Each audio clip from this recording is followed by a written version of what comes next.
Stargirl Chapter 12. This is how Hot Seat went. It took place in the Communications Center studio. There were 2 chairs on stage, the infamous Hot Seat itself painted red with flames running up the lace, and an ordinary chair for the host, Kevin.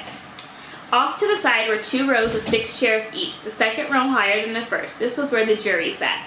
It was a jury in name only. The 12 members did not vote or render a verdict. Their job was to ask questions, to give the hot seat its heat.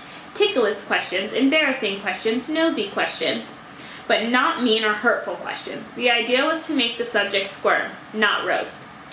In the spirit of mock inquisition, we called the subject the victim. And why would anyone want to be the victim? The lure of TV, the chance to confess or lie before a camera and before peers instead of parents. But I doubted the usual reasons applied to Stargirl.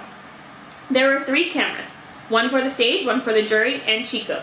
Chico was the handheld close-up camera. According to Mr. Robinu, our faculty advisor, a student named Chico once begged him to be a close-up camera kid. Mr. Robinu gave him a tryout, but Chico was so skinny he practically collapsed under the camera.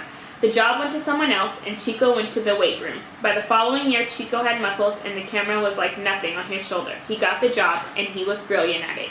He gave the camera his own name. "We are one," he said. When he graduated, his name stayed behind, and from then on, the close-up camera and his operator were a unit called Chico.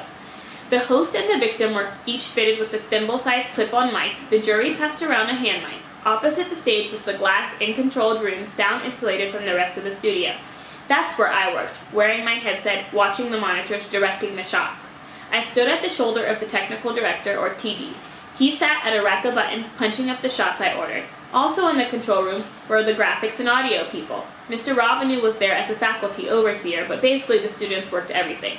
Kevin's job was to get things started. Intro the victim, ask a few opening questions, stir things up if the jury was slow. Usually the jury was on the ball. Typical questions. Does it bother you that you're so short? Is it true that you like so-and-so? Do you wish you were good looking? How often do you take a shower? It almost always added up to entertainment. At the end of the half hour, as we cued credits and music, there was always a good feeling in the air, and everyone, victim, jury members, studio crew, mingled and became students again. We filmed the shows after school, then broadcast them that night, prime time, on local cable. About 10,000 homes. Our own survey said at least 50% of the student body watched any given show. We outdrew most of the hot sitcoms. We expected to top 99% for the Stargirl show.